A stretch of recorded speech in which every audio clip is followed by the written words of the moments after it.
ભીલડી પાણીમાં ગરકાવ, ગ્રામવાસીઓ ત્રાસે, સરપંચ ગાયબ।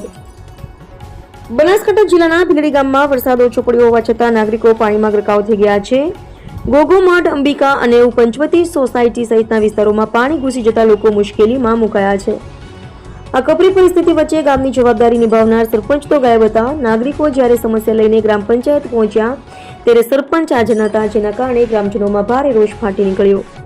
ગ્રામજનોનો આક્ષેપ છે કે વર્ષોથી ચાલતી આવતી આ સમસ્યા સામે અનેકવાર રજૂઆત કરવા છતાં કોઈ ઉકેલ લાવવામાં આવ્યો નથી। આજે પણ જ્યારે લોકો ત્રાસ ભોગવી રહ્યા છે ત્યારે સરપંચ ગેરહાજર રહેવું એ બેદરકારીની ચરમસીમા છે। ડેપ્યુટી સરપંચ અને તલાટી હાજર રહીને નાગરિકોની ફરિયાદો સાંભળી હતી, પરંતુ ગ્રામજનો સ્પષ્ટ કહી રહ્યા છે કે મુખ્ય જવાબદાર સરપંચ સતત ગેરહાજર રહે છે અને સમસ્યાઓ ઉકેલવા કોઈ પગલાં લેવાતા નથી। ભીલડીમાં પાણી ભરાવાનું કારણ હાઈવેના અધૂરા બાંધકામને ગણાવવામાં આવી રહ્યું છે, છતાં સરપંચ અને પંચાયત કોઈ દબાણ કે કાર્યવાહી કરવા તૈયાર નથી, જેના કારણે ગ્રામવાસીઓમાં ઉગ્ર રોષ ફેલાયો છે અને સરપંચની કાર્યશૈલી સામે સવાલો ઉભા થયા છે। Bureau report 24 news Gujarat. ના કામો બધા અટકીને પડ્યા છે। 12 મહિનાથી એક પણ વિકાસના કામ ચાલુ કરેલા નથી અને પંચાયતની અંદર સ્વભંડોળના પૈસા પણ પડ્યા છે અને ગ્રાન્ટો પણ આવેલી પડી છે। એક પણ કામ કરવા માટે સરપંચશ્રી તૈયાર નથી।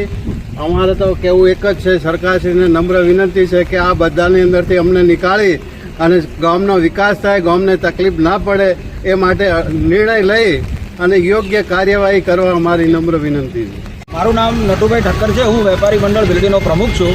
અમારા ગામની અંદર જે સરપંચશ્રી દ્વારા જો હુકમીના કારણે કોઈ કામ ગ્રામ પંચાયત કરી શકતી નથી। છેલ્લા 1 વર્ષથી ગ્રામ પંચાયત ઠપ્પ જેવી સ્થિતિમાં પડી છે।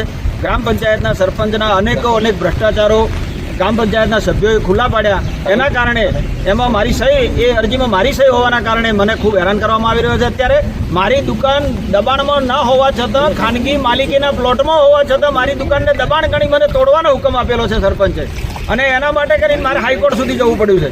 એટલે જો કોઈ આ સરપંચ એટલા માથાભારે છે કે કોઈ સામાન્ય માણસ તો એમને અરજ પણ કરી શકતો નથી, એમની સામે બોલવાની કોઈ હિંમત પણ કરી શકતો નથી। સરપંચશ્રી એટલા બધા માથાભારે માણસ છે કે એમને જો કોઈ એમના ભ્રષ્ટાચાર વિશે એમ એક શબ્દ પણ કોઈ પત્રકાર કે કોઈ મિત્રની સામે બોલે તો એને ખૂબ જ હેરાન કરવામાં આવે છે। એટલે હું આપના મીડિયાના માધ્યમથી સાહેબને વિનંતી કરું છું, સરકારશ્રીને વિનંતી કરું છું કે આવા સરપંચની સામે એમના જે કંઈ ભ્રષ્ટાચારો ખુલ્લા પડ્યા છે, જેની તપાસો પૂર્ણ થઈ છે અને એમની તપાસો પૂર્ણ થયા હોવા છતાં એમની સામે FIR લખવામાં નથી આવી, એમની સામે કાર્યવાહી કરવામાં નથી આવતી, તો તમામ તંત્રને મારી વિનંતી છે કે એમની સામે તત્કાલ કાર્યવાહી કરવામાં આવે। અને અમારા આ જે વિસ્તાર જે છે, અહીંયા અમે 14મા નાણાં પંચમાં આ જે જગ્યા છે એના માટે કરીને 5.5 લાખ રૂપિયાની જોગવાઈ કરેલી છે। સરપંચશ્રી આ વિસ્તારમાંથી એમને વોટ ન મળ્યા હોવાના કારણે આ વિસ્તારને હેરાન કરી રહ્યા છે અને આ વિસ્તારનો જે 5.5 લાખ રૂપિયા જે મંજૂર કરેલા છે એ પણ હજુ વાપરતા નથી। ઓકે, તો જે